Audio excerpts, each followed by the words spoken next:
இது ஃபர்ஸ்ட் மலேசியாவின் செய்திகள் உங்களுக்காக.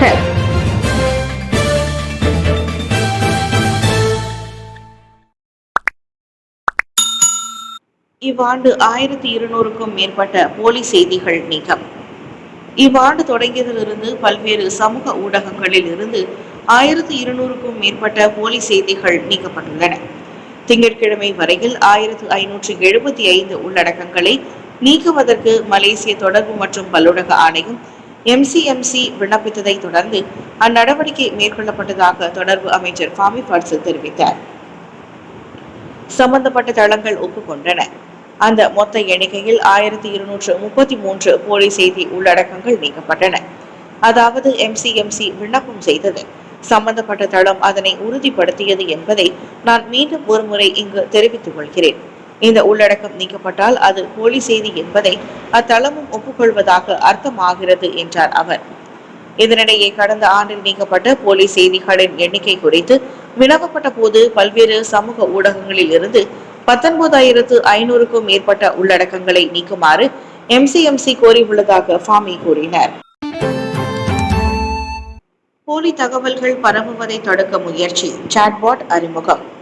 போலி தகவல்கள் பரவுவதை தடுக்கும் முயற்சியாக அரசாங்கம் தொடர்ந்து பல்வேறு திட்டங்களை மேற்கொண்டு வருகின்றது.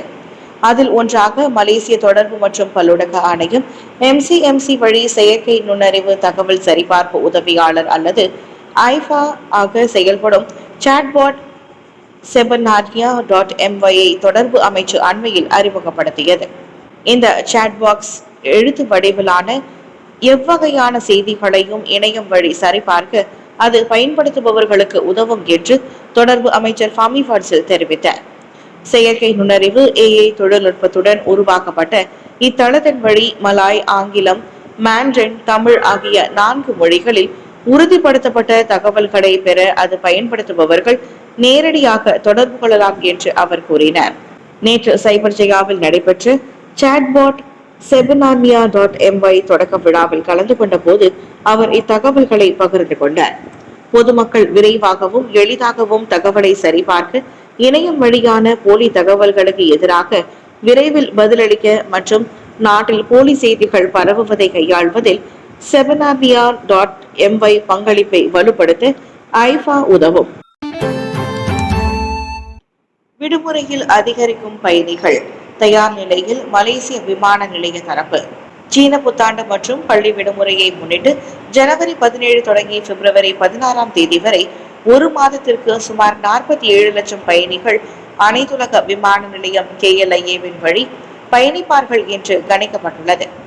அந்த எண்ணிக்கையில் 27 லட்சம் பயணிகள் முதலாவது முனையத்தின் வழியும் 20 லட்சம் பயணிகள் இரண்டாவது முனையத்தின் வழியும் பயணிப்பார்கள் என்று எதிர்பார்க்கப்படுவதாக மலேசிய விமான நிலையங்களின் நிர்வாக இயக்குனர் டாக்டர் முகமது இசானி கானி தெரிவித்தார்.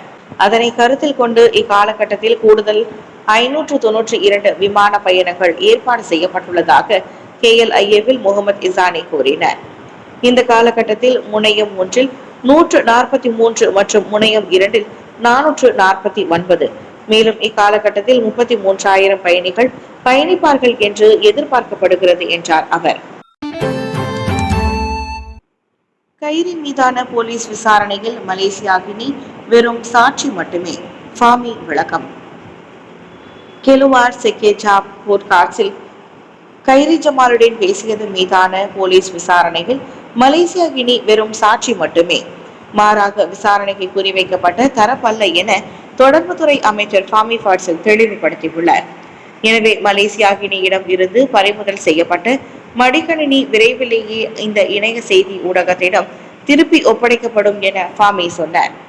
மலேசியாகினி நிர்வாக இயக்குனர் RK ஆனந்த் போலீஸ் விசாரணைக்கு ஆளானதோடு அவரிடம் இருந்து மடிக்கணினியும் பறிமுதல் செய்யப்பட்டது. அதோடு மலேசியாகினி பேக்கெண்ட் அமைப்பு போலீஸ் நுழையவிடவும் அவர் கேட்டுக் கொள்ளப்பட்டார். போலீசாரை பேக்கெண்ட் முறையில் நுழைய அனுமதிக்காவிட்டால் அது ஒரு குற்றமாக கருதப்பட்டு மலேசியாகினி மீது நடவடிக்கை எடுக்கப்படும் என மலேசிய தொடர்பு பல்லுலக ஆணையமான MCMC எச்சரித்திருந்தது. இது பெரும் சர்ச்சையான நிலையில் போலீசின் அந்நடவடிக்கை அப்பட்டமான அதிகார மீறல் என கல்விமான்களும் ஊடக அமைப்புகளும் கண்டனம் தெரிவித்தது குறித்து ஃபாமி கருத்துரைத்தார்.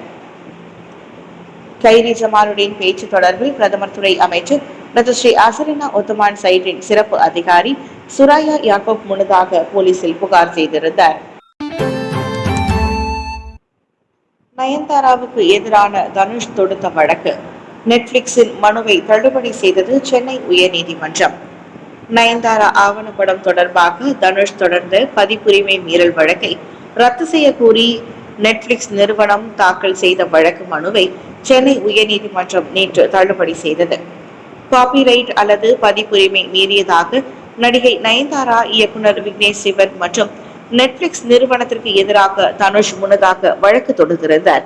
கடந்த நவம்பர் மாதம் நடிகை நயன்தாராவின் திருமண ஆவணப்படத்தில் தனுஷ் நிறுவனமான வண்டர்பார் பிலிம்ஸ் வாயிலாக வெளிவந்த நானும் ரவுடிதான் படப்பிடிப்பில் நயன்தாரா, விக்னேஷ் சிவன் உரையாடும் காட்சிகள் பயன்படுத்தப்பட்டன. அந்த படத்தில் உள்ள சில படப்பிடிப்பு காட்சிகளும் அனுமதியின்றி பயன்படுத்தியதாக கூறி 10 கோடி ரூபாய் வழங்க வேண்டும் என்பதோடு காட்சிகளை ஆவணப்படத்தில் பயன்படுத்த தடை விதிக்க கோரியும் வண்டர்பார் நிறுவனம் சென்னை உயர்நீதிமன்றத்தில் இதற்கு முன் வழக்கு தொடுத்திருந்தது. தனுஷ் தொடர்ந்த வழக்கை ரத்து செய்ய கோரி நெட்ஃபிளிக்ஸ் நிறுவனமும் சென்னை உயர்நீதிமன்றத்தில் மனு ஒன்றை தாக்கல் செய்தது. இந்நிலையில் இந்த மனுவை உயர்நீதிமன்றம் நேற்று தள்ளுபடி செய்தது. மேலும் வண்டர்பார் நிறுவனம் தாக்கல் செய்த பதிப்புரிமை மீறல் வழக்கை பிப்ரவரி 5ஆம் தேதி ஒத்திவைக்கவும் நீதிபதி உத்தரவிட்டார். முஸ்லிம்கள் உள்ள பகுதிகளில் மதுபான தடையை விரிவுபடுத்தும் ஆய்வுக்கு பேரா அரசு ஒப்புதல். முஸ்லிம்கள் பெரும்பான்மையாக உள்ள இடங்களில் மதுபான தடையை விரிவுபடுத்தும் உத்தேச ஆலோசனைக்கான ஆய்வை மேற்கொள்வதற்கு ஈப்போ மாநகர் மன்றத்திற்கு பேரா அரசாங்கம் ஒப்புதல் அளித்துள்ளது. ஏற்கனவே இந்த தடை மஞ்சோய் வட்டாரத்தில் விரிவுபடுத்தப்பட்டுள்ளது. இந்த ஆலோசனை தற்போது ஆய்வு கட்டத்தில் இருப்பதாகவும் மாநில அதிகாரிகளிடம் சமர்ப்பிக்கப்படுவதற்கு முன் செயல்முறைகள் மற்றும் நடைமுறை விதிகளுக்கான குழுவினால் பரிசீலிக்கப்படும் என பேரா மந்திரி பெசார் டத்தோ சரானி முகமது தெரிவித்தார். குகுசான் மஞ்சோய் வட்டாரத்தில் அமல்படுத்தப்பட்டதை போலவே முஸ்லிம்கள் அதிகம் வசிக்கும் பகுதிகளில் மதுபானங்களை விற்பனை செய்வதற்கான தடையை விரிவுபடுத்துவதற்கான ஈப்போ மாநகர் மன்றத்தின் ஆலோசனையை தொடர்ந்து அரசியல் கட்சிகள் பல்வேறு தரப்பினரிடம் எழுப்பும் விவாதங்கள் குறித்து மாநில அரசு கவலை கொண்டுள்ளது. ஈப்போ மாநகர் மன்றத்திடம் இருந்து மாநில அரசாங்க நிர்வாகம் கருத்துக்களை பெற்றுள்ளதாகவும் அதே வேளையில் ஈப்போ மாநகர் மன்றத்தின் அதிகார வரம்பிற்கு உட்பட்ட பகுதிகளில் இந்த ஆய்வை மேற்கொள்வதில் மாநில அரசாங்கத்திற்கு எந்த ஒரு ஆட்சேபனையும் இல்லை என்றும் மந்திரி பெசார் தெரிவித்தார்.